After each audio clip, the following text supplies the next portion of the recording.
Yo, Hey, what's going on, man? what it is, dude? Welcome to the new meta, Yeah. episode 22. Wow. We can Yes, legally sir. drink. Legally drink. Well, we could have legally drank last episode too, I think, right? Sure. But now, maybe we don't get ID'd, you know? Yeah, maybe. Oh man, how many does it take to become official? Is it a year's worth? Like what? Yeah. Like How many would that I be? think So, you have to, yeah, 52? Well, 52. that's really far. We're almost halfway. Oh, Almost. 51 because I went on to Morocco, so 51. Yeah, true. Oh man, it's been an interesting week, has it not? Yeah. Interesting There news, man. is. This has been a kind of a juicy week. So I don't know if we introduced ourselves. We'll start with that. I'm the ThaPChild. Yeah, I'm Lord Fluffy. Can't Lord say my own Fluffy. name. Forgot your name. It's okay. And last week we asked you guys, Yeah. what games were you excited for? That was the question that we proposed to you guys. And there were some interesting answers. There was a game that I hadn't even heard of, and that was Hitman 2. Somebody said that they were into Hitman 2. I'm like, okay. I haven't played a Hitman game for a long time. I don't know that I've ever even seen one played. I don't know if I've watched one be streamed either, but I think it was like original Xbox, maybe. Yeah. I don't know. It's been a long time. And then some other people said that they were interested in Division 2. Until they saw a pricing model. I don't even know what that means. Yeah, I don't know. I didn't actually get time to research and see what their pricing model was. I'm excited for that game quite a bit, so I'm definitely going to look into that pricing model. You love the FPS PvE, man. I do. I like to grind loot. Yeah. I mean, we all do if we're Diablo players, right? We have to. And then I like FPS, so right. That's why I'm Division's so more surprised you've got that background this week, because it's not well, PvE. Surprisingly, so my background, if you guys are listening to the audio version, Looks good. it says something like Black Ops is not a good game or something like that. I don't know. It says something about Black Ops. Battle Royale was kind of a flop. I don't know. Yeah. So I've got a lot of people asking me if I'm going to play Black Ops and wanting me to play Black Ops. And in all honesty, it wouldn't even be on my radar if it wasn't for the fact that everybody's like, are you going to get it? Right. I'm like, shit, I don't know. No is my initial reaction. But now I know even like last week he talked about, I'll carry you. And like, it would be fun to play with some of my buddies, Sure. So it'd be fun for the two of us to throw down and play some games together. So, I don't know, man. I don't know. We'll see. Yeah. If I think what I'm going to do, I'm going to give Black Ops a week. Right. Sure. And then like a week in, maybe 2 weeks in, I'm going to like, yo, Fluff, are you still loving this game? Sure. And if your response is yes, buy it right now, then that would be like the people 2 weeks in, if they're still like, I love it. All right, let's talk. Let's maybe do it. Right. So. And then you'll be really far behind the curve, but that's fine. I'll carry. Is that how it works though? Yes. That, I mean, so it's a leveling system like anything else. Like, why would I be behind the curve? Just for experience. Like, getting in day one on a game is such a big deal if you are serious at all about a game. Because it's just too much time to make up to it's like, if you're like, I want to be a Fortnite player, jumping in now, it's like. Yeah. You're behind it. Yeah. But the difference in skill somebody's going to get in 1 week isn't the same as like a year. Sure. So I'm with you, man. I don't know. I don't know. I'm feeling pressure. I'm feeling the pressure from this game, from the hype. And I just don't know if it's going to live up to it. Yeah. I've been sucked into the hype train so many times. And no doubt. And it's just one of those things where it's like, I don't even have time to play any other games, let alone, something that is actually going to be, if it's amazing, then it's going to pull me away from all the other stuff I want to play. So we'll see. But I got some Assassin's Creed. Like, people are really excited for the new one. Yeah. For that. I didn't get too many responses on this, actually. I just assumed everyone would say Lost Ark. That's if there were a game that I could get my hands on and like beta test. If somebody was like, you could beta test any game, what do you want? Anything. Diablo 4 might be number one. All right. But we don't know that that's a real game yet. Yeah. Okay. Right. We're going to exclude that because we already know that's a given. Right. Lost Ark would be number one on my list, I think. Yeah. Like that game looks so phenomenal. Yeah. I'm not even lying. I spent 4 hours. I wasted 4 hours of my life trying to find this tiniest bit of information about a North American release. Like, and I found nothing. Right. I found the best thing I could find were people on web forums that I had never heard of talking like, oh yeah, they're porting it over. And I'm like, it's crazy how inactive the Reddit is for Lost Ark. Yeah, it's insane. Like I check once. I have a calendar event. Like every Tuesday, like, hey, go look at Lost Ark Reddit. Check Lost Ark. And it's like, there's barely a new post. Like it's so slow. My God.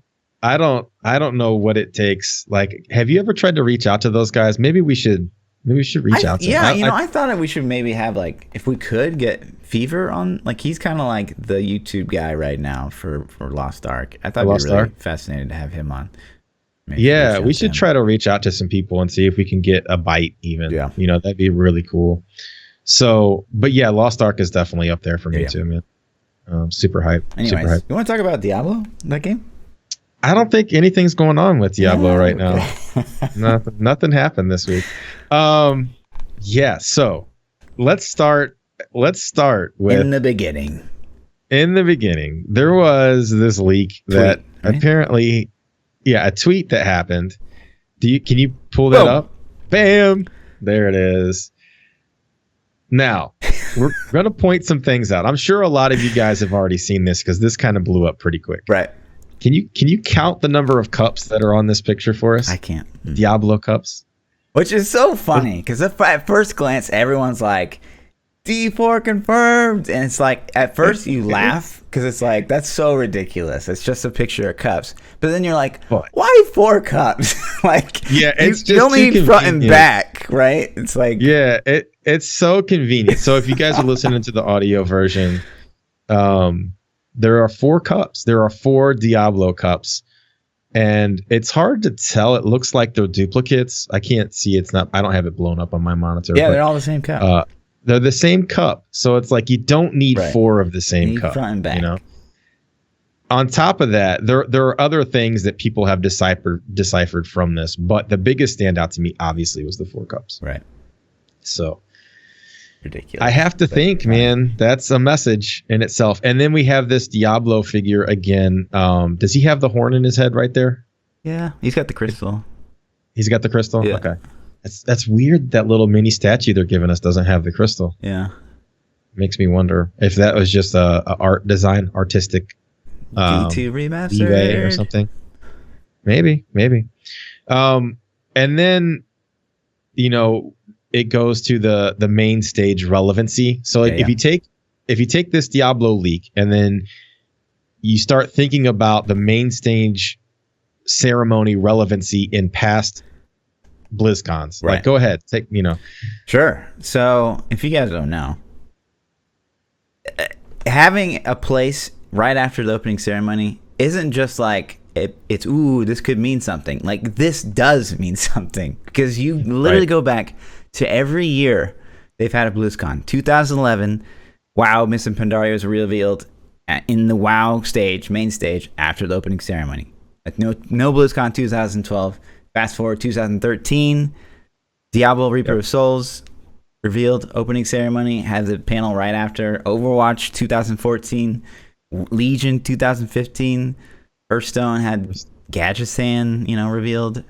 And then 2017, WoW BFA. And so here we are, 2018. Like, it's after the opening ceremony. Like, there's no freaking way that this is just coincidence. There's no way. Right. Yeah. 100%. It's going to be something juicy. Right. Real juicy. It's got to be D4. Like, my waverness has changed week to week. But as we get closer, there's just too many things. I want someone to make a montage of you be like, 50%, 100%, 40%. 50, 110, 5, 0. Oh, man. I'm with you, dude. I'm with you. I'm wishy-washy. But that picture with the 4 glasses, the main stage, then we got the Diablo world stuff. Yeah. There were so many things that lead to that. And I even was looking at a Reddit post yesterday that didn't seem like it had much credibility, but they were going as far as to say that the name of the game was Diablo World of Sanctuary. And I'm like, we talked about that last week. Right. You know, most of the posts were things that you could have made up on the fly where you were writing it. But sometimes those things actually come true, and it could be lucky guesses, or these guys may actually have insider buddies. You know, I don't know. It's interesting. But it is definitely. I feel like we can put to rest whether or not we're going to get a big Diablo announcement like this. Yeah. There's just 100% accuracy with this. Like there's been more Diablo news in the last couple of weeks than we've ever had. Yeah. Since D3 even launched, with the Twitter post, with the pictures, we got the movie, we got the books, we got the statues and toys and the BlizzCon packaging, the Switch release. Like, there's so many things. The Netflix show. It's just crazy, man. Right. We're getting it. Yeah. We're getting something. We're not getting it. We're getting it in 2021 probably. We're getting something. It's funny because I keep seeing like this resurgence of people that really honestly think that, you know, it's going to be Diablo 3 content. And I would love that, obviously. I would love that, like we said last week, I would love Diablo 3 content more than I would like a Diablo 4 announcement. I think we're going to get Diablo 3 content. You think? I think that I don't think, even if it's not announced at BlizzCon, which I expect it will be, even if it's not announced at BlizzCon, I think we're going to get some. There's too much fresh blood in the game. There's money to be milked from that cow still. With all these new Switch people coming in, it's like, okay, we have PC, Xbox, and PS4 players already. If we make an expansion, we're going to get X amount of sales. They can probably statistically kind of guess at what they're going to get from that. Yeah. And then, like, okay, now we got all these Switch people too that are just getting the game. They're going to be super hyped for it. Let's push this too. You know, right? There's too much in there. And then we had that juiced up ring. Like, that makes no sense. Right. And we talked about this last week. It just makes no sense. If they're porting the game to Switch, why would that sneak in there? Why is that in there? It shouldn't even exist. Right. You know? So I think that was oops, we missed something. Sure. Or maybe that was intentional. I don't know, man. Right. I don't know. Because they know people are going to scrutinize every ounce of footage that we get. Right. So. And it's so hard for me to believe that, you know, we talk about week after week that, like, they could walk away from Diablo 3 right now and be like, yeah, we're really proud of that game. I mean, they've made so much good effort, and like the game's in a million times way better place than it was, you know. It's still the best ARPG ever made. Yeah, I tend to agree. But I just, there in 2.6.1, you know, when we first saw those patch notes, you're like, oh my God, they finally get it. And it's just like, for them to step away now would be just a shattering blow. But not only that, I think that the future content for D3 also plays into this silence. It plays into the fact that we haven't had any balance changes. It's hard to make balance changes if your team is working on a big future project, a big expansion, a character class, something. Yeah. It just makes sense to me that they would go radio silent for 6 months, because they're like, listen, man, we got 10 developers or 20 developers. I don't have any idea what it takes, but we got this small pool of people, and we can either keep pumping out balance changes every season, or we could send Johnny over here to do the theme season. Right. Sorry, Johnny. And then everybody else, you guys are making a new expansion because D4 is not going to come out till 2021, and we got to hold these people over. Right. And it's the kind of the exact same thing that Destiny did with Destiny 1. Destiny 1, the Taken King expansion came out for year 2. That was supposed to last 6 months, and then they were supposed to be Destiny 2. And then they realized 2 months into Taken King that we are not going to get Destiny 2 ready in time. Yeah. Oh, shit. Let's get a group of guys, and they're going to make another expansion. And then it took 8 months to get that expansion out, but it was good, and it was awesome, and that content held us over until Destiny 2 dropped. And I hope that's the same scenario. Yeah, and I kind of tend to approach Diablo it from 3. like a way more fiscal perspective, because I honestly feel like, so obviously Necropack was kind of like they were going to make an expansion, and they didn't think it would probably take off, so they just kind of like scrapped everything they had and made the Necropack. And I kind of feel like the Necropack did way better than they would have expected. Not way better, obviously, in the realm of Blizzard. You know, obviously it's not going to have like Hearthstone and fucking Overwatch numbers and stuff like that, but still like really well for a game. Like, you know what I mean? Right. So now I kind of feel like, well, you know, there's still money to be made from Diablo 3. So I could definitely see them like being like, okay, let's strap down instead of like making small patches. Let's give them a big juicy content patch and package it in an expansion, and you know, make a little bit more money. I agree.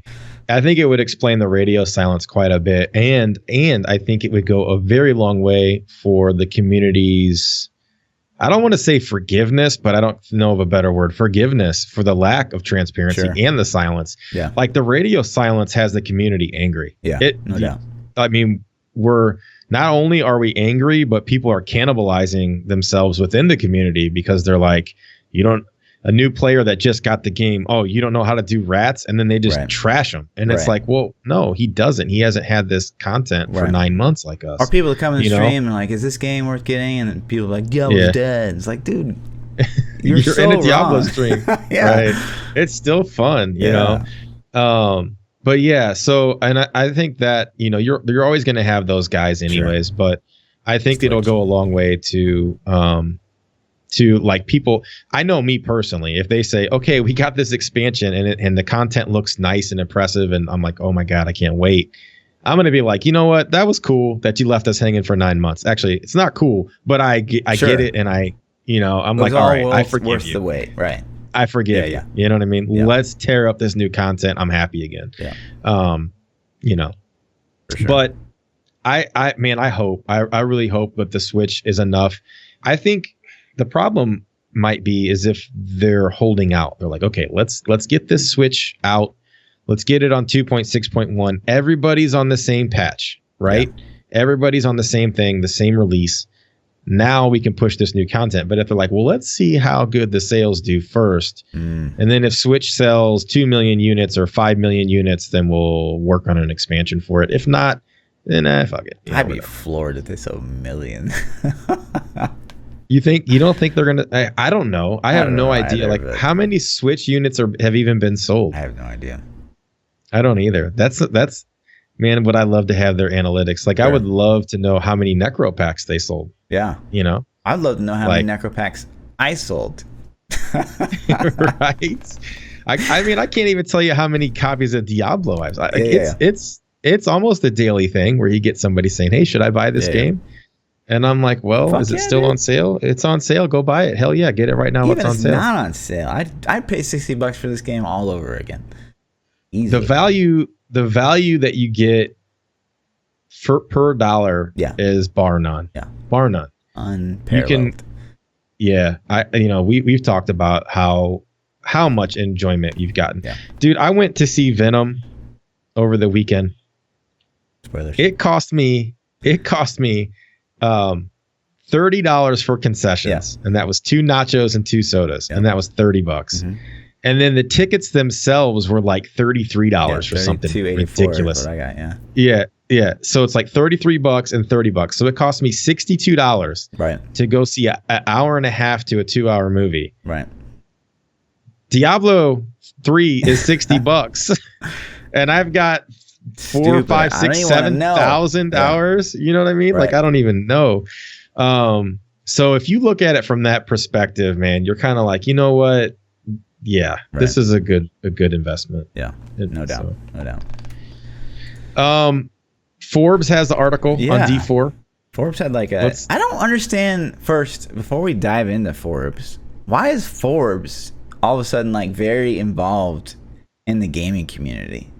They have been making this push for like the last year or so, I've noticed. Yeah. Where I've seen so many articles on gaming coming from Forbes, and I'm like, at first I'm kind of like, what is this? It's like they're trying to be like IGN now or something. I don't go to them, but they have. I don't know if they're paying these guys as staffers or they're buying articles every article, but there is an article on Forbes about every little detail of games. Like it could be the stupidest headline, and it's like, oh, here's a Forbes article. So yeah. But anyways, so I don't know.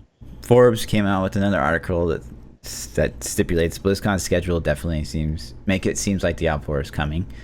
And they go on to kind of talk about your notification P. They go on to talk about like, you know, how they've been hiring and et cetera. And kind of the more interesting things as they go on to say like exactly kind of who was hired and what they've hired. Yeah. Which is a little frightening. It's a little frightening. And I think you know exactly what I'm talking about. Yeah, let's hear. So let's move on, right? What's the next? So the unannounced project section, and Diablo. So if you go to their hiring, if you go to their hiring portion, I was looking at it today just because I wanted to see like had it changed. I counted 43 unannounced in quotes projects, 43. And many of the unannounced project postings had Diablo in the title. Okay. And I didn't even gather a list of all of them, but in this, you can't filter it by Diablo. You can't filter it by you just have to like go through it like that. But it says unannounced. You see, or yeah. So the big positions that jumped out at the top of this list, I didn't even go through the whole thing. They had every kind of artist you could ever imagine. So it looks like they're making materials or assets for a new game. I mean, they need material artists. The Diablo here. Yeah, like environment artists, concept artists, character artists, artists for everything you could think of. They had software engineers, graphical engineers, AI engineers, but the one scary thing that I saw on this list that I'm like, oh no, when I was reading through it, is they had software engineer -mobile.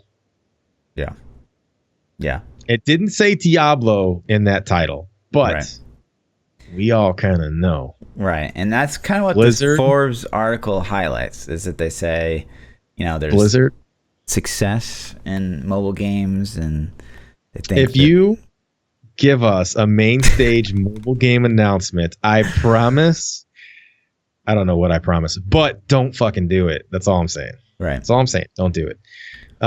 If you want to throw it in at the end, oh, by the way, we're going to make a mobile game. All right, cool. After D4 announcement. I'm hoping it's just like some piece of the game that you can like maybe do on your mobile phone. I'd be okay with that. They had that with WoW too, where you could do the garrison stuff on your mobile phone and the auction house stuff on your mobile phone. I'd be down with that. I don't care. There's never like a game I want to play on my phone. Like there's just like nothing. I mean, Hearthstone, okay, sure.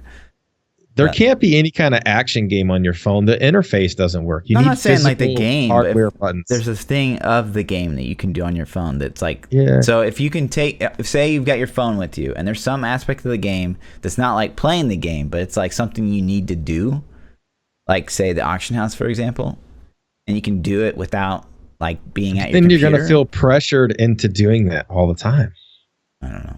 If there's something I could knock out on another lunch argument break, you know? that we're going to have later. Sure. But if they put an auction house in this game, we learned already from our mistakes, right? Right? We learned from our mistakes. I hope. Yeah. So, we'll talk about that. But, I don't know, man. There are I checked this in a previous podcast a couple of months ago. I went through the job posting article things, and there was like 2 or 3 maybe, and now to go to 43, it seems like they're really, really ramping up. Right. Like, okay, let's get it rolling. The problem I have with this though is, shouldn't the ball already be rolling? Shouldn't they have these people hired already? Yeah. Going to announce a game, why are there 43 positions unfilled?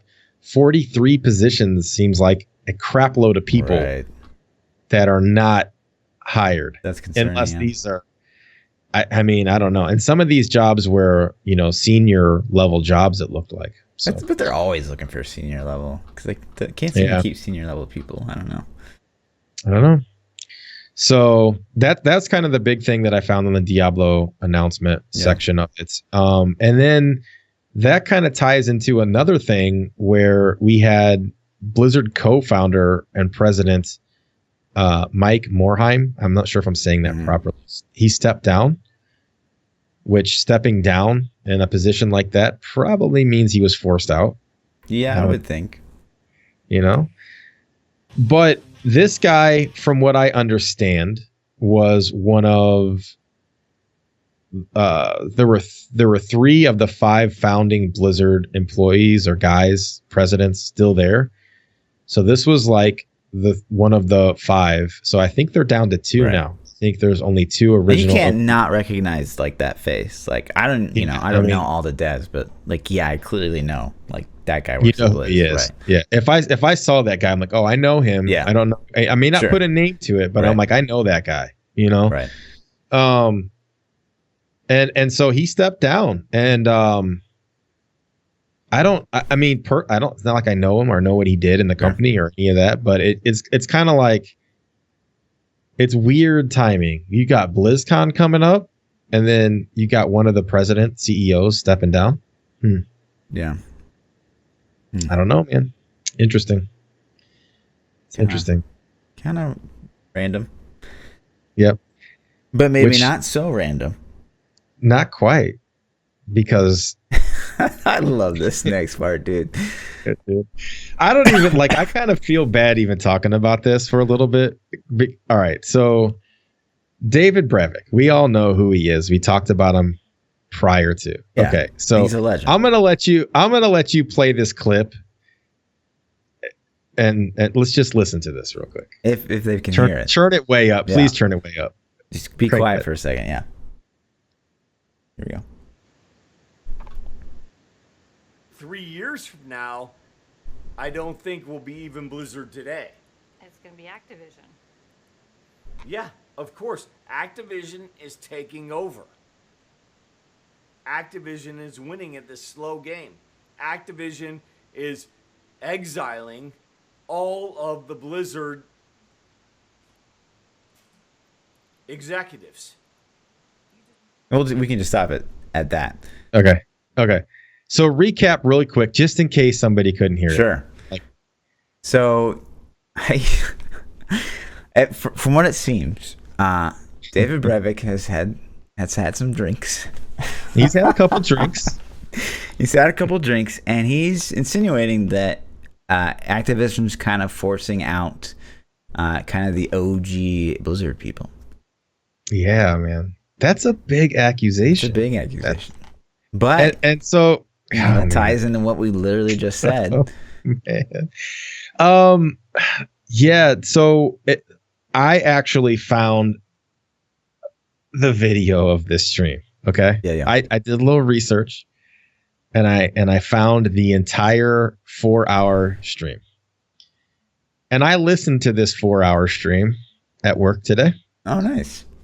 It was absolutely phenomenal. It was the most entertaining I have ever been on Twitch.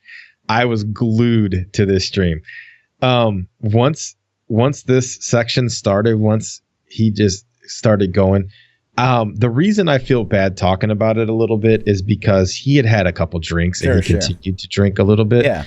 And I'm not sure that he realized people would find it, maybe. I don't know.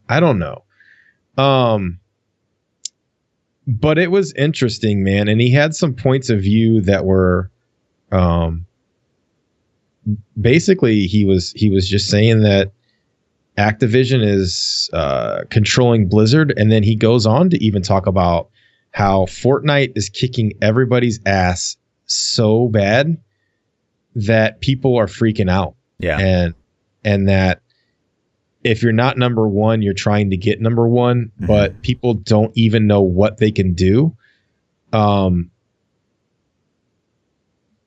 they don't even know what they can do to combat to combat Fortnite. And Overwatch is built in a way that it can't be morphed into a BR, and Blizzard is like a little bit freaked out from what he says. Right. So I mean, I gotta give it to Brevik. Like, I love watching Brevik interviews because he's very real. Yeah, he so doesn't hold back. Yeah. And I can relate to that. And I'm sure he's had so many situations in his professional life where he just like probably doesn't hold his tongue. And I can relate to that so hard. So like, yes. I mean, I gotta have a couple drinks, talk some shizzle. Talk some shit. Yeah, man. Like, man. It was great. It was so like, I don't know about you personally. I am completely intrigued by the way that system works, that video game companies operate. And I would love to go in there and be a fly on the wall and listen to these meetings and hear like, ideas and how they reject them or how they accept them and how they shape and mold them. And then the process of, okay, here's our idea. Now, how do we get this to become reality? Right. And like, what's the workflow? Like, story writers, concept artists, then engineers, is it possible to even code? Right. And then like this whole process, like I love it and I'm entertained by it. Right. And so to hear somebody that has that much insider information, like this guy did this, like without him, we probably would not have Diablo. You know what I mean? Sure. I think it's safe to say that. And to hear him talk about the inner workings of that corporate relationship was just like, good God, feed me more. It was so good. I've always been curious, like just how much bureaucracy happens, especially in a company like Blizzard. I feel like Blizzard, of a lot of gaming companies, would be one of the worst ones, like bureaucratically, if it operates how I would think. Yeah, and it's even, I think what he said is we're going to see this coming true in the next couple of years with games, is that I really think Fortnite is destroying everybody so badly that these guys are in freak out mode, and I think Activision's in freak out mode. And I think Activision is putting so much pressure on Blizzard to come up with the next bigger than Fortnite game. Right. And I just hope that this doesn't trickle down, but I think we're going to see the effects of this in all of our future games, not only from Blizzard and Activision, but EA and every major company. It's going to be like this. Right. What can we do to get it? And some guys are like, an example, Blackout is going to get this, Black Ops is having this BR come out. Right. In my opinion, in direct response to Fortnite. No doubt. And who owns them?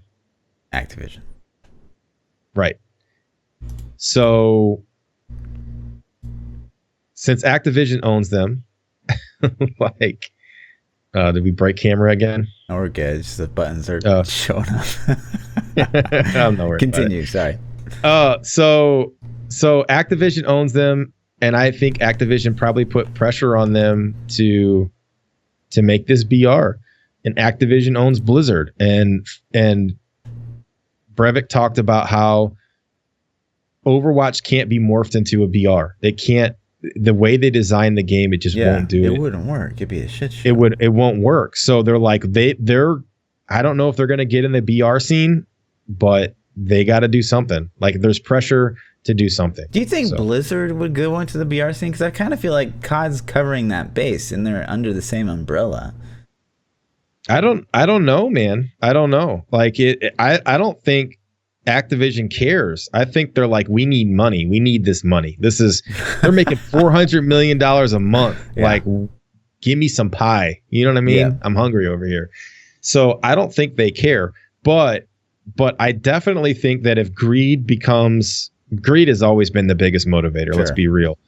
But if greed takes over motivation that strongly, I think it could negatively influence the games that we get in the future, which could be Diablo 4, and it could be Overwatch 2, and it could be WoW expansions and all these things, man.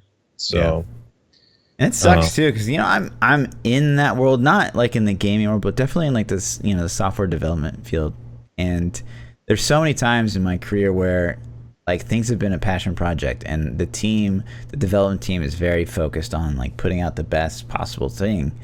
And then, the business end is just constantly there being like, let's get this out there. It doesn't have to be perfect. Doesn't need to be like, let's just get something through the door. And then, it sucks. Yep. It sucks.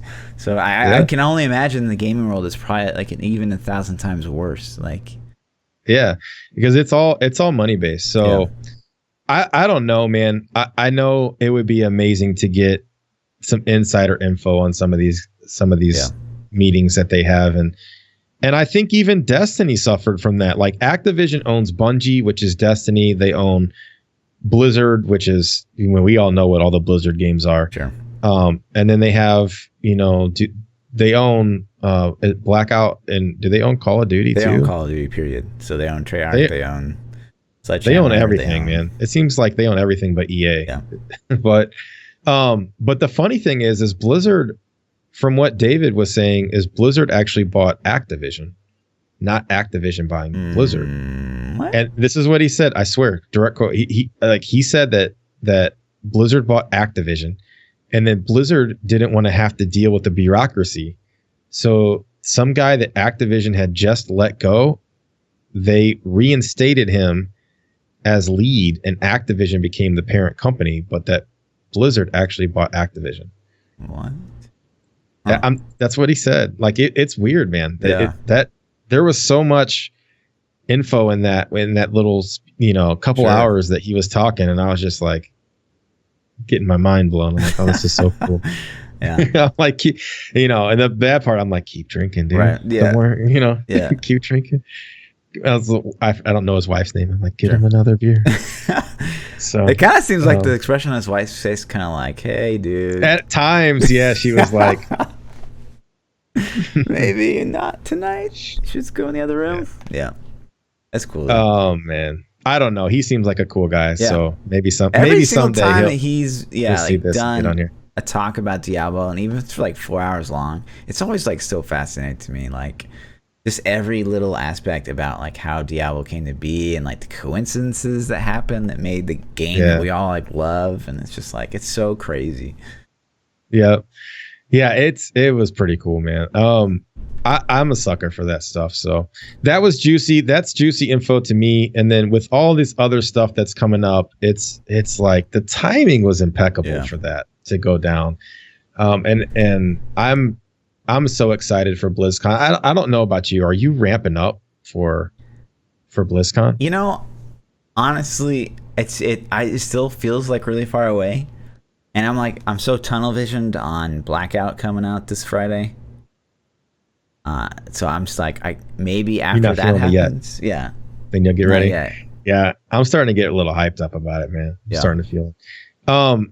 So the next thing that we had is let's talk about that auction house. I mean, we touched on this for a second. I personally don't want to see any kind of auction house system in Diablo 4 at all. I don't care if it's real money. I don't care if it's gold. I don't care if it's trading. I don't want to see it. I personally think that D3's trading, if they're in your game system, works extremely well. It prevents people from trying to third-party sell items. To an extent. Yeah, you'd have to be in the party with them. Yeah. And there are services like you can, which is a lot more like we talked about this before with like PoE being pay to win. And Diablo could be pay to win if someone wants to go through that much hassle and be like, okay, we're selling a spot and we can sell you a primal this. We can try to guarantee that for you, but they can't really, like, say a DH wants a primal gangs. They can get on eBay and get in a split farm group, but you can't really guarantee that you're going to get a primal gangs for that person. So, right. And on top of that, even if they got one, you're not guaranteeing the stats are going to be right, good, exactly. And it's like you'd have to sit in their party and or give your account information over to them. And like it, if you're that stupid, then by all means go buy your primal gangs. You know what I mean? Yeah. Like that's fine, dude. Good for you, so dude. I think that this system works fairly well. Sure, it would be cool if I got my second primal Yangs to be able to give it to a clanmate or a buddy or something, like, because we don't abuse the system, we're honest. Sure. But I would rather have it be the way it is now than to have an auction house system where there could be no leaderboards if they had an auction house. There couldn't be, because you would buy everything like this at this point in the season. Let's say 3 weeks in the season, like we are now, 4 weeks.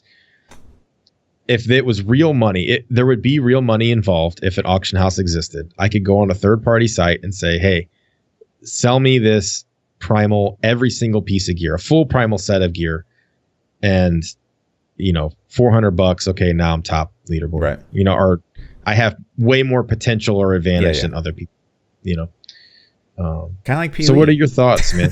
What are your thoughts? You can do that, like, and that's a terrifying thought. It's like, you can do that in PvE, and like, people say PvE is not pay to win, whatever. I just bringing the light that you can get on these third-party websites. You buy these, there's not gold in PvE. It's currency. It's like consumables, right? You can get just tons of consumables. You can pay whatever amount of money you want, and they can get pretty much top-end end game gear. And now that they've brought in like almost a competitive end game delve, that's going to come in a lot more in the light. Is that people can like just buy whatever they need, start trying to delve as far as they can, and beating out players that are actually earning it. So I would hate for that to happen in a game like Diablo. And it's weird too, because I think probably once a night. Maybe not once a night, maybe once every couple nights, I do get someone that jumps in the stream. I don't know if it's a troll, but they're like, man, I miss the real money auction house. I get people like that too. And I think a lot of it is because these guys used to sell things and make money. It's got to be the reason. And it's like, I sold and made a lot of money on that real money auction house. Sure. I don't miss it. Like, yeah, it was cool, man. It was cool to make money playing the game. But I don't miss that. It ruined the game. It really did. It made the game. It made the game a pay to win, a super pay to win scheme on a $60 title. And it was like, wow, this is really feels so bad that I need to feel like I need to sink more money to get the equipment I want. Yeah. And not only that, is that carrot is on the stick, just dangling right in front of you. It's like, here you go. You want that primal weapon? $20, you can have it. You know what I mean? Yeah. And it's like, come on, man. We love the game so much. Anybody's going to be enticed by that. They're like, man, shit. I don't have to eat that double cheeseburger today for lunch. Fuck it. Let me buy this weapon. It's almost a certain kind of person, because it's like, we all remember the real money auction house and having an auction house in Diablo. I remember 50 to 70% of my time on the game was played on the auction house instead of actually playing the game, having fun, doing the things that I wanted to do. I had to be all over that auction house in order to increase my power level as a character. Yeah. And that's not a way to play. And I hate it in game. Like, PoE does an okay job with the auction house, but it's still time taking you out of doing the fun, the action, like doing maps. And World of Warcraft, you play in the auction house. It's time you're not doing mythics and doing all the fun content. It's just like this terrible, who wants to like be real life to me it's just a totally different game, and it's not what I want to do. And it actually made me quit Diablo 3. The real money auction house made me quit Diablo 3 for like 2 weeks. So the auction house has always existed in World of Warcraft. Right. And it's hard for me to even imagine that game without it, because it's such a staple. But at the same time, they found a way to make it work in that game, but you can still buy things off the real money auction house or off third-party sites. Sure. And you can still play the auction house, but if they tweaked it very, very hard, it could coexist to an extent. I still think the game would be better without it, but it could coexist, because I know there's going to be arguments about, well, WoW does it. I think WoW would still be a better game without it, personally. Yeah, I really do. For sure. I think WoW would be a very much harder game without it, because if I actually had to go farm all the mats to make all the things I wanted to make, that would kind of suck a little bit. But at the same time, if I made those things, I'm going to feel more powerful and more Sure. like, yeah, hell yeah, I got that. You know what I mean? So, Yeah. so I don't know, but it's hard for me to imagine a game of that scale that's always had it and not have it. So I say that, and if they took it away, I might be like, oh my God, please put it back. If they're gonna do anything, as far as an auction house is concerned, I would hope that you're not gonna sell gear. That's the ultimate thing. Is please. Well, gear sell would need gear. to have restrictions like it does now, where some items are soulbound and some items aren't. They would have to adopt that soulbound, non-soulbound system. I'm because saying then they can don't at even least do that. filter. I'm saying no gear. Period. No gear sold at all. No gear sold at all. Only mats that will give you. You can use those mats to roll something, but that's still like RNG. So like it could be really good, could be really shitty. No crafting mats either. Crafting mats is what I'm talking about. Like you can, crafting mats could be sold. But let's say you took crafting mats to make, and I'll just use a D3 Borns. Let's say you made a Borns weapon, and it takes mats. You could buy those mats off the auction house to make more Borns weapons. Right, but it's totally RNG. You could get something dog shit. Right. Yep. Okay. I'm okay with that because there's still a kind of RNG involved, and there's not going to be crazy inflation because someone's going to run out of money eventually to just keep buying. That's a fine line. Like let's say that let's say they let you sell mats let's say they let you sell tier, act mats or bounty mats and Forgotten Souls. Sure. Those are the items you need to reroll. Mm-hmm. So then theoretically you could just buy all the stuff you needed to reroll all your pieces until they became primal. Sure. If there's a way to get whatever currency the auction house uses. But I'm saying if the auction house was like only currency, I don't know, because then you're running the PoE, right? So it's like So if it's only currency that you couldn't trade, okay, because then there would be no way to get it off a third party website. So like gold, the way gold works in Diablo now, I can't trade you gold, you can't trade me gold. Right. But if I could spend that gold to buy mats in game, then I would have to run puzzle rings, and then people would be like, I'm selling puzzle ring runs. You know what I'm saying? Yeah. Like there's always a loophole. Right. But I hear what you're saying. I do hear what you're saying. Sure. So it would definitely take. That's just if they have to tuning. Include an auction house. Like that's please don't do gear because that's going to destroy the game. Yeah. Please don't do an auction house. I think that they had to have learned from their mistakes in D3 because I think they realized it was killing the game and they took it out. Yeah. Blizzard was making money on that. So there's no reason for them to take it out except for the analytics of, you know what? We started when the game launched with 25 million people playing and now we're down to 1 million. Like, holy crap. What's the problem? Let's kill the auction house. Right. And I think that helps. So yeah. So we'll see. And then, so the next thing you have is, should Diablo be scary? Yeah, this is kind of this Reddit post out there. Isn't it, though? A little bit? No, okay, hear me out. Because maybe you don't remember Diablo 2. But Diablo 2, like, Diablo's just like... He's always like he's the bad guy throughout the story. He kind of is in Diablo 3, but you don't, like, ever really see him. Like, he's kind of like this presence. It's like, oh... Is he going to come back? Is he not going to come back? We don't really know. Instead of this like protagonist that's like there the whole time doing like crazy badass shit and like wrecking up the universe and stuff like that. And so I would love to see if they're going to, bring Diablo back, which I would hope that they would, that he's more of a badass this time around. Okay. He's more of a presence. So let me ask this question to clarify for myself. Like, should Diablo the character be scary, or should Diablo the game be scary like Resident Evil? No, Diablo the character should be evil. Okay, I read that as, should Diablo be scary like as in, right, like a scary should this game. be a twitch game, a jump game to like make you like, oh shit. And I'm like, no, I don't think so. So okay, so Diablo the character be scary. All right, I'm with you now. We're on the same page. Sure. And I kind of think that there isn't really that with Diablo 3, So in the history of gaming, like, what to you, in all the games you've played, what villain is like the villain? He is like, this dude is the most badass bad guy kicking my ass ever. And I instantly know my answer. I think we probably had the same answer, actually. Okay. I'll tell you mine first and you tell me if you agree. Okay. I think it was Sephiroth from Final Fantasy VII. Okay, well, we didn't have the same answer. But that's a really good one, and I didn't really think about that. I would actually say, like, Lich King. Lich King was pretty badass. Yeah, he was pretty badass. Yeah. I think those are both great because Lich King came in and just kicked your ass through the whole expansion, And the he whole was leveling a process. presence, like the whole time. And he was there the whole time. Yeah. And if you've played Final Fantasy VII, Sephiroth was this dude that you got to fight alongside of to establish his power. Yeah.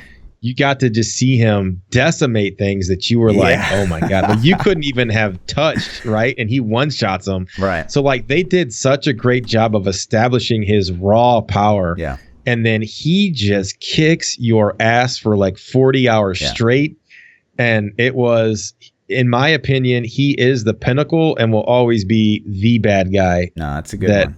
There ever has been. Yeah. So it's always cool. I hate when like games do this thing where it's like you think there's a protagonist the whole time, and then at the last second it's like, oh, we pulled one on you, and it's this thing that you don't really know that much about, and you can't like really. Yeah. It's and it's kind of what Diablo 3 felt like to me. It's just like it's not even like Diablo was even pulling the strings. Like ultimately, it was like basically Adria that was like kind of pulling the strings. So it's like it was so meh. And I would also love to go further down this path. So, Diablo 3 came out with expansion, and, Malthael is the latest and the greatest. And I would hope that if they plan to add expansions, they would know from the get-go. Because I would hate to see, like, Diablo become this, like, really... Diablo should always be the top tier the hardest guy, right. Absolutely. Yeah. And it's like, I kind of expected somehow for him to come back. Yeah. Like, man, it's been so long since I played the expansion story. Sure. But didn't he steal the crystal that they were entrapped in? From Diablo 2? 3? Yeah. Malthael he stole took the crystal. The Dark Soul Stone or whatever. And that's and who's inside of it? all of them, I think. All the primes. Yeah, Diablo's in there, I thought, right? Yeah. So like my expectation is that somehow he was going to release Diablo again and you're going to have to fight Diablo again. Like, and like, I'm trying to remember like years ago of my thought process, but I remember thinking like, okay, I'm fighting him. And then that was kind of it. And I'm like, oh, okay. We saved it. But he was such a more difficult encounter and still is a more difficult encounter than Diablo. Yeah, Malthael's. And it's, I'm with you, man. They need to have the roadmap. Thing in the game is cutscene Malthael, where he spawns the pool on you on part 2 of the encounter. You die when you load in, which still happens. Like, which is crazy to me. But. You can see it happen. Like if you don't fight him near the bottom of the screen, and then the pools won't spawn there. But man, honestly, man, Belial was the toughest. Belial's the shit. Still, he's still the most impressive counter. You get to that, and he comes down, and you kill him. You get him like 10%. Yeah. He's like the whole environment blows up, and it's like, what the fuck? Yeah, and he's like, all right, bitch. Yeah. You know what I mean? Like, you want to play? I'm pissed. Yeah. I agree, man. That encounter is my favorite encounter, and maybe it was just because of the way vanilla was structured. But that dude kicked my ass. Right. He kicked my ass so bad that I still remember. The ass whooping he gave me when I got to him, and I won't forget it. Like so to me, Belial is like, Belial's the OG, man. Yeah, don't mess for sure. Belial. I agree. So, but yeah, I think I'm down, man. I think a good story would be amazing. Whatever we get, even if it's a prequel or a sequel or no matter what.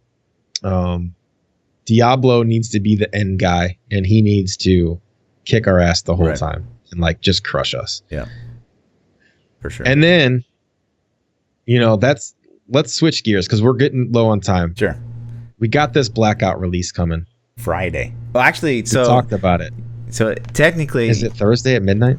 Yeah, Thursday at midnight Eastern, and we get it at 11. Yeah, which is pretty dope. So vacation day for you Friday or what? I mean, I'm going to try to get all my work done. You're going to work your ass off all week just to try to get on this. Try to play. But you can actually download it as of tonight at same time, midnight, 11 p.m. Central for us.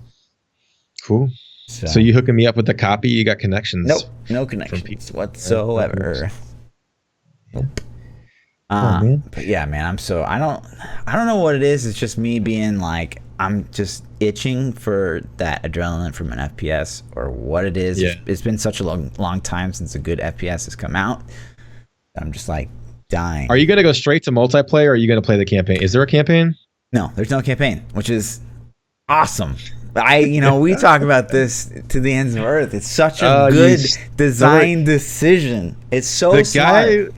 The guy that wants Diablo to be scary also hates story campaigns games. Get it out of here. You know what I mean? So not saying you're flip flopping. And that's like one of the retweets I made this year was like the guys at Treyarch were like, we're scrapping the campaign, and like I couldn't agree more. That's probably my most liked tweet this year. It's like ultimately, these campaigns, they're just a waste of dev time, like plain and simple. You're not replaying them for hours and hours and hours like you are the multiplayer, like you are multiplayer aspects of the game. You're just not. So they ultimately just become a total waste of dev effort. And like, I could not agree more with that decision to scrap it. But anyways, so Black Ops 4. I'm sorry. And Blackout is the BR mode, right? Blackout's BR. So basically, it's Blackout. So it has zombies. If you're into that kind of thing, multiplayer. And multiplayer, it's traditional COD multiplayer, which looks pretty good. And then Blackout. And Blackout is dropping with the release. Yes. Cool. And apparently, if your internet's slow, you only need like 30% of the game to be downloaded to play Blackout. Nice. Apparently. That's cool. So it's cool. But yeah. So if your internet's slow and you can't download the whole game, you can definitely go online and with your shitty connection and get in some fights. Right. That's cool. Yeah. But it's an actual real PvP game, so I'm sure they have dedicated servers. So I hope so. I would think Blackout is all dedicated servers, and then maybe the multiplayer is some peer-to-peer, like they've always done. That would be my guess. It has to be with that many people joining. One last thing before we flip. I talked last week about the arena game. That arena game, the name I couldn't think of. I dug and dug and dug. I'm like, what was the name of this game? It was called Bloodline Champions. So I don't know if any of you guys had ever heard of this game. It was called Bloodline Champions. It came out in 2011. It's on Steam still. It looks like it's not actively being updated anymore. It's been a couple years since a patch hit. But this game was Hi guys. it was like an arena style. I mean, I don't know what that video is going to look like. This looks like League of Legends already. No. It's like an arena game. So like you go into this arena and you had to shoot your abilities and you actually had to target people and hit people with your skills. And it was different. So this isn't what I would want Diablo 4 to be, but this has some great concepts that I think would apply to an ARPG. That could be fun. So anyways, I had a good time playing this game, and I think there's been other games that have come out since then with the same model that are better. That kind of is why this died. But anyways, again, this is 7-8 years ago, so you got to take that, with a grain of salt. I keep hearing people talking about this Battle Right game as well. That's it looks very similar. Yeah. I don't know. Oh, mobile phone. They're gonna mobile it up. So anyway, that was it. So if any of you guys were remembering that Bloodline Champions, if you played it, leave a comment on the podcast here and YouTube, and let's talk about it a little bit. But we're over time. We got a couple Twitter questions. Yeah. And the first one, Demonic Grizz says, would you like to see them put in place a kind of like what WoW did with artifact weapons, where there's a quest to get a class weapon and you have to grind greater rifts to improve the weapon with abilities that are only gained as long as you have the weapon equipped? My response to that is no. And I'll go into it and explain. Okay. I think if you have a class weapon, that limits your loot pool. Sure. So the entire Legion, nothing is more exciting in a game than a weapon drop. Weapon drops are pristine. They're top tier, right? Armor drops are cool. Set pieces are cool. Weapons are, oh yeah. You know what I mean? That primal Yangs, the primal scythe of the cycle, the primal furnace, all those weapons. Yeah, it's cool when you get the primal helmet, but that weapon drop is where it's at. So to get a weapon that you can easily get, because everybody would have to easily get it, and then you're going to grind greater rifts to level it up. That's cool. And but you see that coming. You're like, okay, I only need 2 more rifts and I get this next tier unlocked and this and that.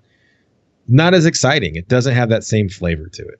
Sure. So I'm on the fence. So I think obviously systems in a game where you can endlessly grind are fantastic, and I think that before artifact weapons in WoW, like there wasn't really that, and I really liked artifact systems, and like Lost Ark's kind of almost copying that, because Lost Ark, your weapon for your class never really changes. Like you can change the appearance just like you could with an artifact weapon and stuff like that, but you're still like, Yeah. you base your whole play style around, like, you pick, I'm going to do two-hand hammer, and then your class is basically decided around that. So I think in a system like that, it works very, very well. But yeah, in a game like Diablo, where like maybe you pick a barb and you can use swords, you can use hammers, you can use spears, you can use axes, whatever, it doesn't work. Yeah, and they could have multiple class weapons. Like maybe they give Barb all those weapons, you know, just like they had in WoW, but then that's more grind, Sure. which is fine. It's a grindy game. I expect that. How would you feel about, so say they did that, we'll just say, for example, there's 3. They had like a sword, an axe, and like a mace or something like that for the barb. And they're like artifact weapon grind. Like, how would you feel about that? Like, if you have to like if clearly if you pick one and just go ham on that, like your power level is going to go up way, way faster. But then you're like, man, I really want to play with the sword. But then you like spend all this time. How would you feel about that? Like a huge grind on many different ones. So that's the cool thing about D3 a little bit, right? Is that when you grind that Paragon, it applies to all your characters. Yeah.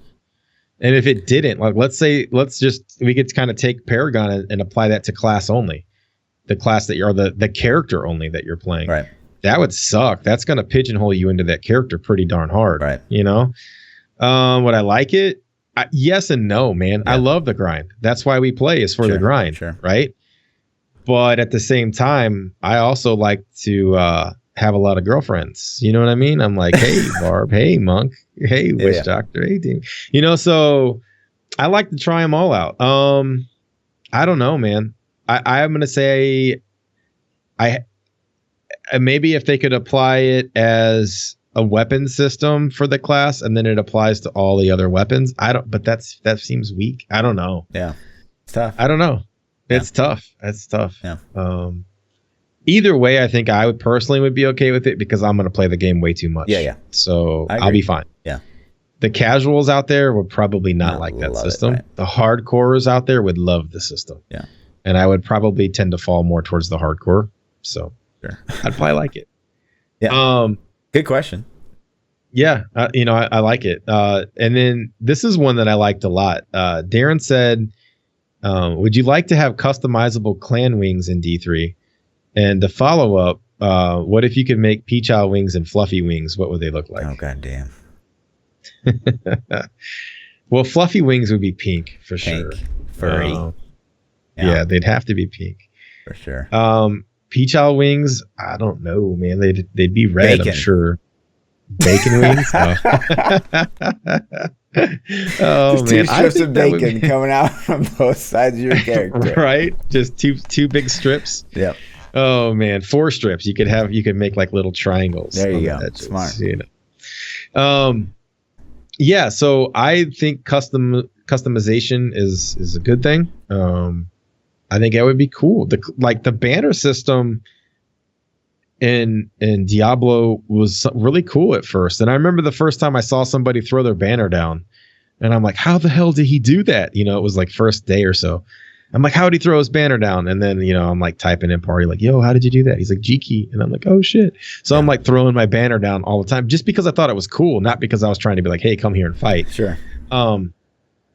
And then so I wanted to customize it. I don't think they ever really gave us the options that we needed for the banners in D3. Like we should have. I mean, I guess they can't let you full-fledged draw whatever you want because there would be like penises everywhere. Every clan banner would be a penis. Right. So I get that, but we didn't even have full color ranges to choose from. Right. Like there's not even a red that I like in as a choice, or a blue or a green. So. Yeah, man, that would be dope. And I think they need, again, step customization to the next level on Diablo. Right. So. I think obviously like specific wing animations or like looks would be just impossible, but like, okay, maybe wings that have like, it's kind of like I don't know. I'm fine with the banner. I don't know how that I would care for like guild wings, because it's like you'd really only have like probably guild wings, and you could like customize like the wing design, like the appearance or something. You wouldn't be able to like actually customize the wings. Like that's just impossible. So I'm fine with the banner. I don't know. Yeah, I'd rather see that. What's that thing that you wear and it's like, you know, that you get for some of the seasons? Oh, the flag. There's like a flagpole that you can like or wear. Something. Yeah, I think it looks stupid. I never turn it on personally. I think that would be the solution if they want to do like a clan specific one. Not let wings. you put the banner in the back of your head. Yeah. Pennant, yep. So pennants, that's what it is. Pennants. That's what they call them. Yeah. Okay. And that is really it, man. We had a couple of silly questions. Batman or Superman? Okay. Batman, of course. Is that a question? I mean, what do I get to be one of them? Superman. It just says Batman or Superman. I'm assuming you have to pick which one you think's cooler, or just Batman or Superman. Superman, I guess. Really? Damn, that's lame, dude. Oh, there's nothing cool about Batman. He's just like a dude with a lot of money. Oh, one more thing. Did you see that? Are you into the UFC? Did you watch that? No, I'm not at all. Which is weird because I used to like do MMA in high school, but now I can't even watch people like hit each other. It just drives me crazy. Really? Yeah. I'm a pretty big MMA fan, and I used to box for a while, so I'm a big combat sports fan in general. Yeah. And the UFC, have you heard about it? No, I don't even know. Okay, so this is what. So they had. I don't even know if you know the fighters, but Conor McGregor, the Irish guy that talks a lot of shit. Was fighting Khabib, and I can't say his last name. I don't know. But these guys were fighting, and there was apparently they were talking all shit to each other, and this was like, like most fights, man, people talking shit. Sure. Apparently it went to the next level. Religion and shit got involved and all this. So after the fight, Conor, lost the fight. Sure. And Khabib jumps over the fence and goes and attacks some of Conor's ring guys next on the side of the ring. And then Khabib's dudes jump in the octagon and like jump Conor. And like, this is after the fight. It was fucking insane, dude. And there's like 1 billion security guards like trying to keep a full-fledged riot from happening. Right.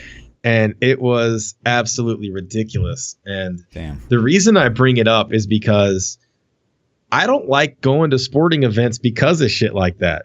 Like, I'd prefer to stay home and watch them on TV. And like, I've been to Cardinals games where we played the Cubs, and there were drunk Cubs fans and talking shit.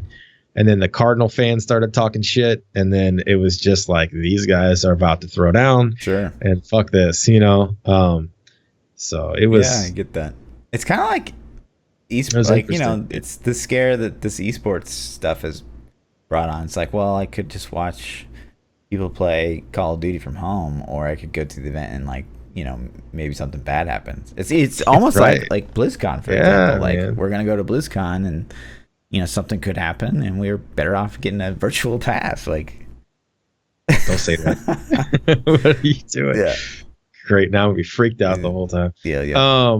Yeah, man. It's just crazy. I just thought I'd throw that out there because it was interesting. If you got some spare time, just Google that it's everywhere on the internet. Just Google that and just watch that chaos like unfold. It's like, oh my God, this is about to be something big. That would suck too, because it's probably like their crew is probably a bunch of fighters too. So trying to split up a whole bunch of fighters. Man.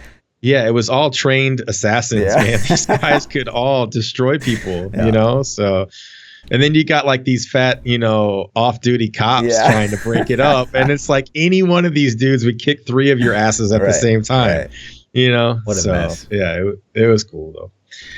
All right, man, that's it. So again, 2 things. Do we have a question to ask them for next week? I kind of want to go with the ones you suggested on the doc.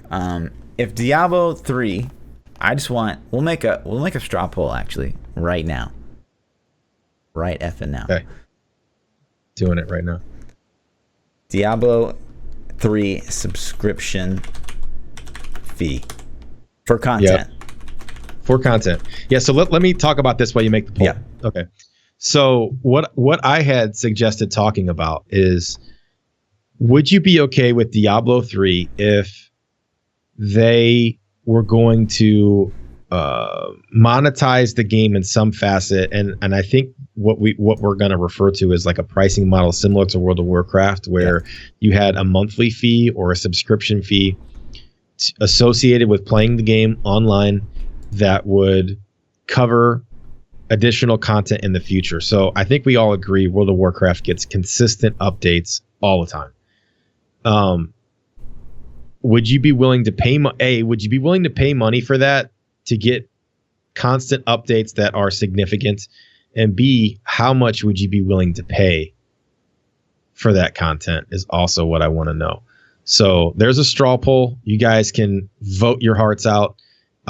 If you're listening to this on iTunes or Google Play, it will be in the YouTube video section. Mm-hmm. I will also post it on my Twitter. Fluff will post it on his Twitter. So come follow us at ThaPChild, at Lord__Fluffy, and take that poll, because I'm curious to see what you guys think. And we'll talk about it next week. Yep, talk about the results. So cool. So there's that, and that's all I got, man. What a great week of news, man. It really was. Great week of news. It never ceases to amaze me. It's like, oh man, what are we gonna talk about this week? And then you start looking at things. It's like, wow, there's a lot to talk about. Stuff, man. That I'm sitting there, and that's how I found the David Brevik thing. Yeah, and I'm just like, this is it's so good. It's so entertaining. I love that guy. So, all right, man, we are out. We'll see you guys next week for episode 23. Yeah. Tuesday nights at 9 p.m. Central Time. That's Chicago time. If you want to watch us live, or you can catch all the podcasts on Lord Fluffy's YouTube. You can also catch them on iTunes and the Google Play Store. And if you want to catch more of me, I'm ThaPChild. You can find me Twitter, Twitch, Facebook, everywhere. YouTube at ThaPChild. Yeah. And I'm Lord_Fluffy on pretty much every platform besides Twitter's double those underscores. Cool. All right. Peace out, guys. Next week. See you, dudes.